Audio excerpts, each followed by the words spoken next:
ब्राह्मणी और तिल के बीच रोचक कहानी। बहुत समय पहले की बात है, किसी गांव में एक गरीब ब्राह्मण रहता था। एक दिन उस ब्राह्मण के घर कुछ अतिथि आए। ब्राह्मण की स्थिति इतनी खराब थी कि उन अतिथियों को खिलाने के लिए घर में अनाज तक नहीं था। इस स्थिति को लेकर ही ब्राह्मण और उसकी पत्नी के बीच थोड़ी कहासुनी होने लगती है।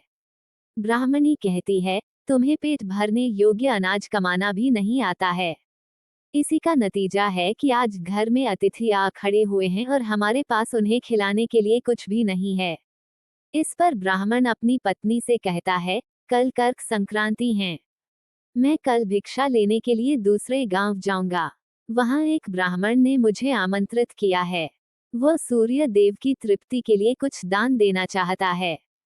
तब तक जो कुछ भी घर में है, उसे आदर सत्कार के साथ अतिथियों के सामने रखो।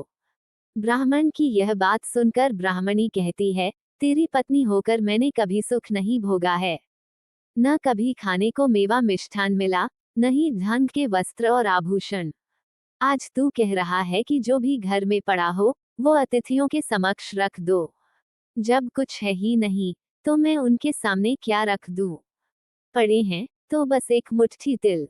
तो क्या अतिथियों के सामने सूखे तिल रखना अच्छा लगेगा? पत्नी की यह बात सुनकर ब्राह्मण कहता है, ब्राह्मणी, तुम्हें ऐसा बिल्कुल भी नहीं कहना चाहिए। कारण यह है कि इच्छा के अनुसार किसी भी मनुष्य को धन की प्राप्ति नहीं होती है।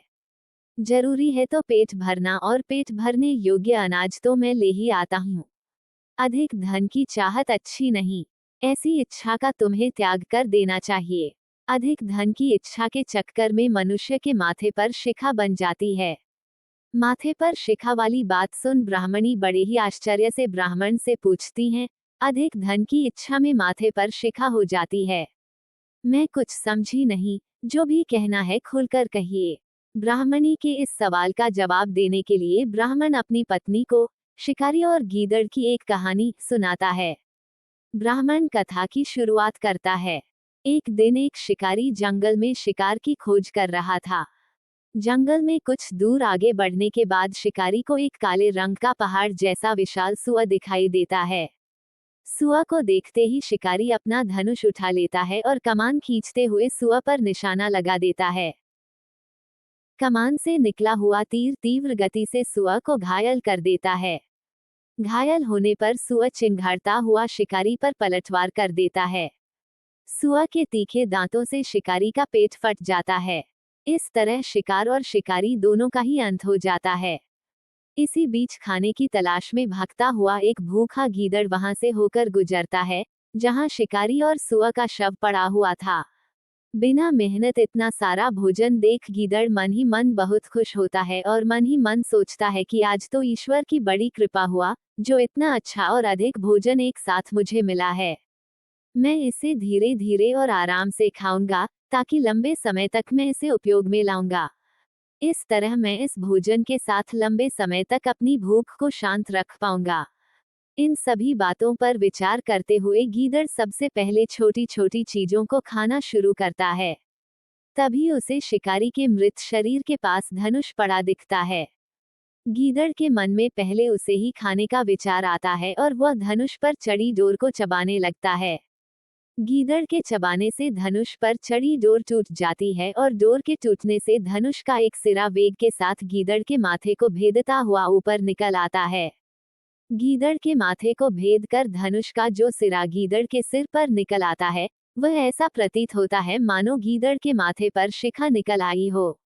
घायल होने के कारण कुछ देर बाद गीदड़ की भी मौत हो जाती है। कहते हुए ब्राह्मण कहता है, ब्राह्मणी, इसीलिए मैं कहता हूँ कि जरूरत से अधिक लोभ से माथे पर शिखा आ जाती है। ये कथा सुनने के बाद ब्राह्मणी कहती है, ठीक है, अगर ऐसी ही बात है, तो घर में जो मुट्ठी भर तिल पड़े हैं, उन्हीं को मैं अतिथियों को खिला देती हूँ। ब्राह्मणी की यह बात सुनकर ब्राह्मण संतुष्ट होता है और भिक्षा मांगने के लिए घर से बाहर निकल जाता है। वहीं ब्राह्मणी भी घर में पड़े तिल को धूप में सुखाने के लिए फैला देती है।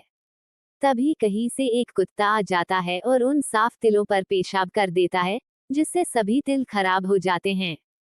तिल के खराब हो जाने पर ब्राह्मणी काफी परेशान हो जाती है और सोचती है, यही तो तिल थे जिन्हें पकाकर मैं अतिथियों को खिला सकती थी। अब मैं क्या करूं? काफी देर सोचने के बाद ब्राह्मणी को एक तरीका सूझा। उसने सोचा कि अगर वह गंदे तिलों के बदले साफ तिल देने की बात कहेगी, तो कोई भी आसानी से मान जाएगा। साथ ही किसी को भी इन तिलों के खराब होने की बात पता नहीं चलेगी। इस विचार के साथ वह उन तिलों को लेकर घर घर घूमने लगी। ब्राह्मणी की यह बात सुनकर एक महिला वह तिल लेने के लिए तैयार हो गई, लेकिन उस महिला का पुत्र अर्थशास्त्र पढ़ा हुआ था।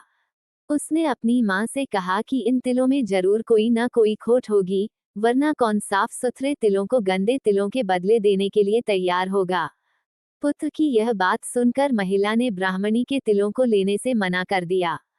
कहानी से सीख, हमारे पास जो भी होता है, हमें उसी में सुखी रहना चाहिए। किसी के पास ज्यादा चीज देखकर दुखी नहीं होना चाहिए।